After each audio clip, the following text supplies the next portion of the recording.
Can the desire to return to the warmth and security of home at the moment of a crisis persist long past the moment of death?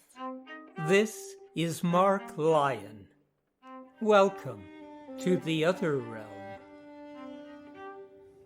Throughout my life, I have collected true accounts left to us by those who have inadvertently crossed the invisible threshold from our world into the realm of the supernatural and returned to tell the tale.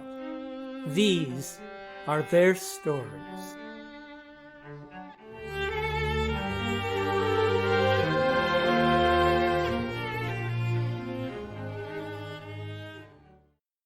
The rain poured relentlessly, obscuring their vision and making driving hazardous as Sam Kearns and his companion carefully drove down San Francisco's Mission Street, returning home from a party late one night. As they approached First Street, Kearns gradually perceived the faint form of a young woman standing alone on the corner as if waiting for someone.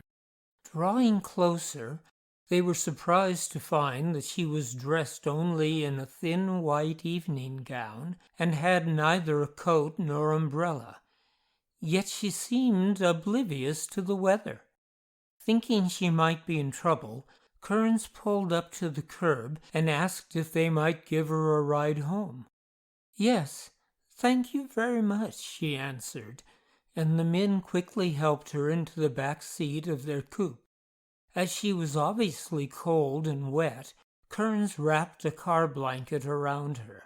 She volunteered an address near Twin Peaks where she said she lived with her mother, but offered no explanation as to how she had become stranded. And although she answered politely when spoken to, it was clear that her mind was on something else, and she remained otherwise strangely silent. As they passed Fifth Street, Kearns' companion turned around for a moment to make certain she was all right. To his horror, the back seat was empty. Thinking she might have fainted, he quickly leaned over the seat only to find the damp and discarded blanket lying on the floor. Immediately, he told Kearns to pull over, and they attempted to sort out an explanation. They had both seen and spoken with the girl, and yet she had disappeared without a trace. They had not made any stops, and even if they had, as their car had only 2 doors, it would have been impossible for her to have left the car without their having known it. There was only one way to discover an answer, and they began searching out the address given by their mysterious passenger. They soon found the place, and despite the late hour, a pale light shone from within the sadly neglected house. Hesitantly, they knocked on the front door. It was some time before the sounds of footsteps were heard from within. The 2 men waited expectantly, wondering what they would say. At last the door opened to reveal a fragile, elderly woman huddled beneath a shawl. Kearns felt uncomfortable as he started to explain the reason for their visit, but the old woman seemed to understand, and sympathetically placed her hand upon his. "Yes, I know," she gently interrupted. "You needn't continue. It has happened before. That was my daughter. She was killed in an automobile accident 2 years ago at the corner of First and Mission. She has often tried to return home."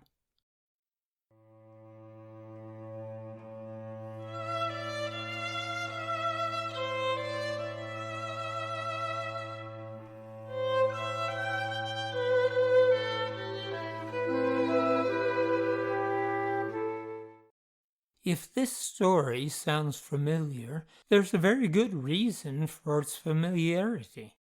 Similar accounts of vanishing hitchhikers have been told for centuries throughout the world.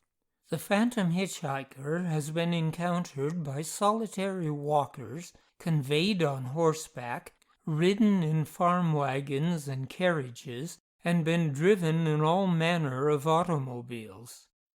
Although she is most often a woman dressed in party or evening clothes, the hitchhiker in many instances is a man.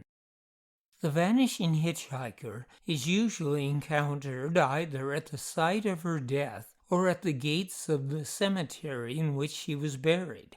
And sometimes the story becomes darker when, on a cold or rainy night, the driver offers the lady his coat or sweater. The garment disappears along with the hitchhiker, only to be found later, carefully draped over her tombstone.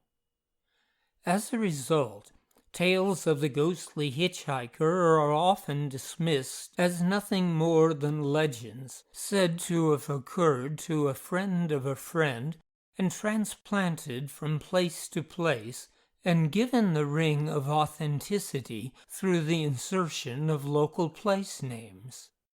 But while this may indeed often be the case, is it not possible that the proliferation of similar tales might be the result of the simple fact that the desire to return home at the moment of a fatal accident or other such crisis is so strong and so universal that it could produce ghosts who behave in a similar fashion throughout the ages and in every culture? Is it not possible that the plethora of vanishing hitchhiker tales has been the result not of the mere repetition of an age-old legend, but instead what might rationally be expected from the repetition of such crises throughout time and in every imaginable place, coupled with the natural human desire to escape from the trauma of such experiences to a place of safety and warmth? The evidence would suggest that this might well be the case. While in most instances it proves impossible to track down the identity of those who have actually encountered the vanishing hitchhiker, on occasion, credible witnesses have been identified, witnesses who have recorded their experience for the record. No less august a personage than John McLaren, the man who developed San Francisco's Golden Gate Park and served as its superintendent for 53 years, along with others, reported encountering a melancholy young woman dressed in purple standing at dusk by the main park drive near Mark's Meadow, waiting to be offered a ride home, only to vanish as night falls or upon reaching the park entrance. And then there are the numerous more recent and verifiable encounters collected by researchers in England. Consider the case of the British guitarist and vocalist Richard Studholme, who, while driving through an area in Kent known as Bluebell Hill, stopped to give a ride to a girl who asked to be taken to West Kingsdown. After putting her suitcase into the car, off they went. Although she was far from talkative, she asked Mr. Studholme if he might give a message to her parents, who resided not far from London in the town of Swanley. After dropping her off in West Kingsdown, the musician called upon her parents as requested, only to learn from the grieving parents that their daughter had been killed 2 years earlier at the very place at which he had encountered her standing by the roadside. When the paranormal researcher Michael Goss interviewed a close friend of the guitarist, he was told he's not the sort of person to make up something like that. And then There is the experience reported at the time to the Dunstable, Bedfordshire police and recorded in the Dunstable Gazette of Roy Fulton, a young man who one evening after a darts match in Leighton Buzzard was driving through the nearby village of Stanbridge when on a road called Petter's Lane he saw a man wearing a white shirt, a dark-colored sweater, and dark trousers holding out his thumb, gesturing for a ride. Mr. Fulton pulled off to the side of the road. The hitchhiker, whose face seemed strangely pale, opened the car door for himself and sat down beside him. When Mr. Fulton asked where the man was going, the passenger merely pointed in the direction of the road, not saying a single word. When a few minutes later the driver turned to offer the man a cigarette, as he later put it, the bloke had disappeared. I braked, had a quick look in the back to see if he was there. He wasn't, and I just gripped the wheel and drove like hell. The account has been backed by a woman who observed Roy Fulton's agitation following the event. I was in the glider that evening, she later wrote. I remember Roy coming in, totally and very visibly shaken. And shaking. More than just a story. This was a real event.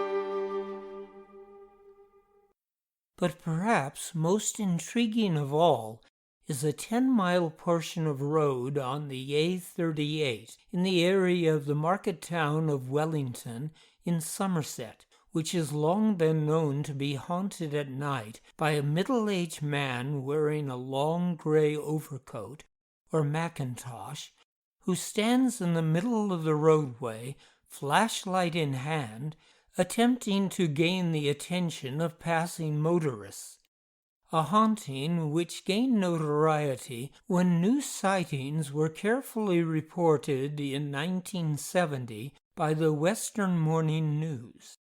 According to the article in the Morning News, a Mrs. K. Swithenbank was driving the A38 towards Taunton when, while rounding a bend, the man appeared without warning in the middle of the road near the Heatherton Grange Hotel.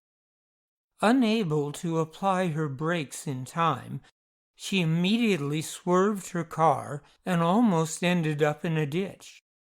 She was relieved to neither feel nor observe anything suggesting that the man had been hit, and after braking, she got out of her car intending to admonish the man for being so foolish as to stand in the middle of the road.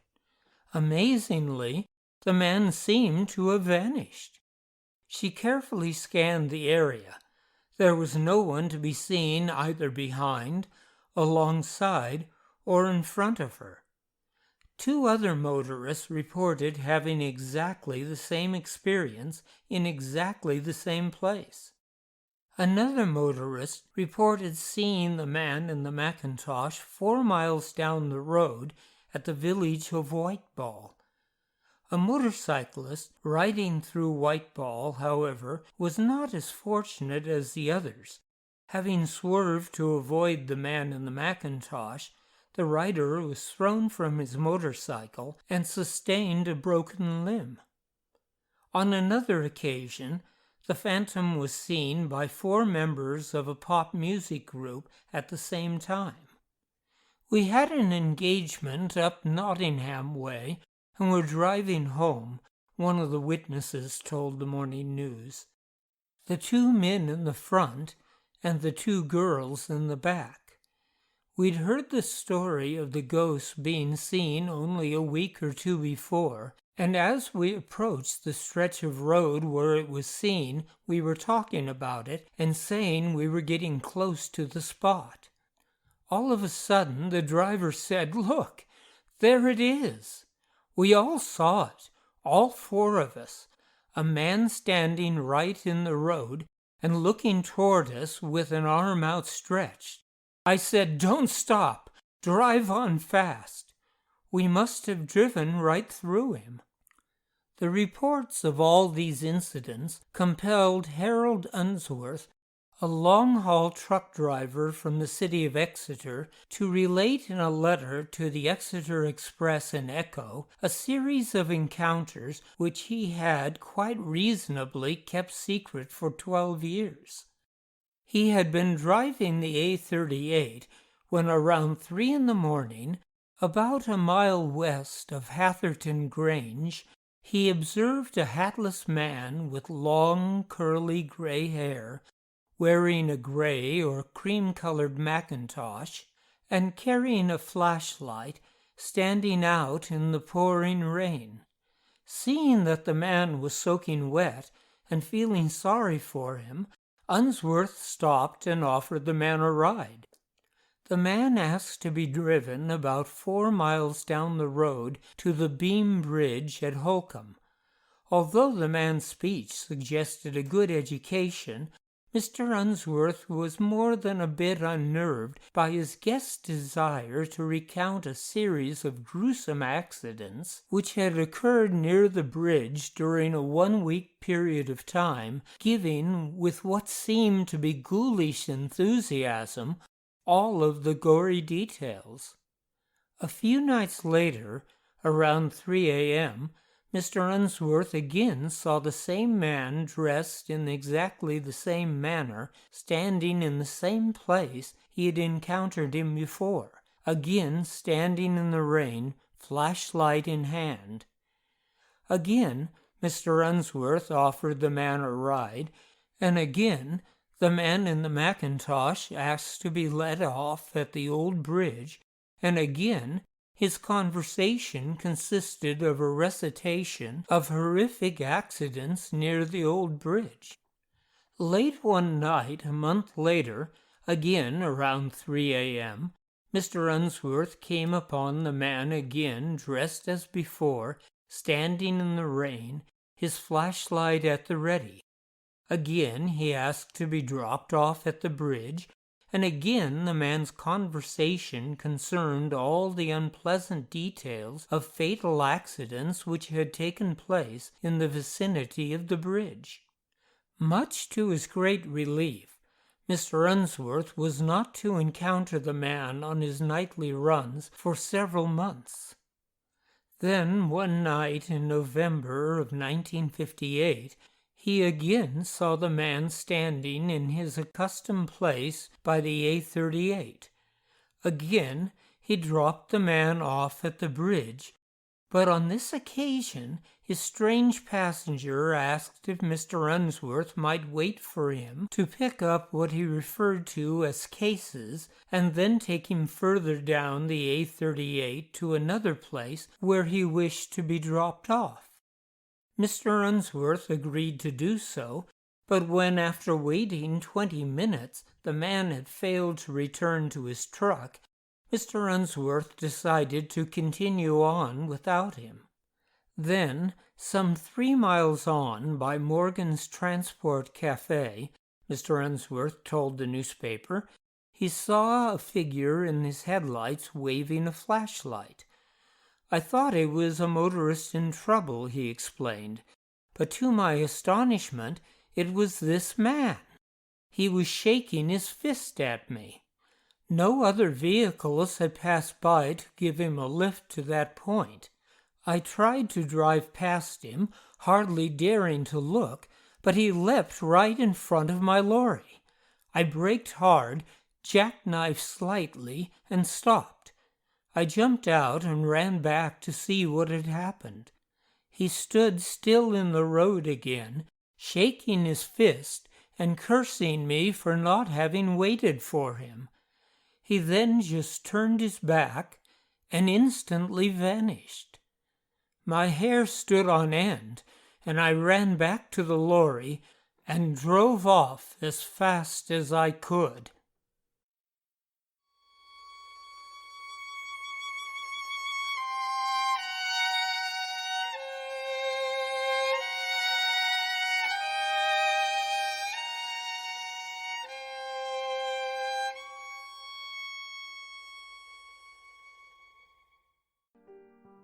The Other Realm is a production of Wind Whistle Theater. Our music was composed by Dan Heflin. Support for The Other Realm has been provided by HauntedIsles.com, offering private and small group tours of haunted Britain and Ireland, and by Wind Whistle Press, publishers of everything you ever wanted to know about ghosts but were afraid to ask, by Mark Lyon, and San Francisco Ghosts by Mark Lyon, and Jesse Adelaide Middleton's classic trilogy of true tales of the supernatural, The White Ghost Book, The Grey Ghost Book, and its sequel, Another Grey Ghost Book, and Lep Castle, The House of Horrors by Mildred Darby, and by Heftone Studios, producers of Phantoms of the Holbrook, a docudrama relating true events occurring at what well may be the most haunted hotel in the entire world, and Nadelei, a modern retelling of the German legend of the Lorelei.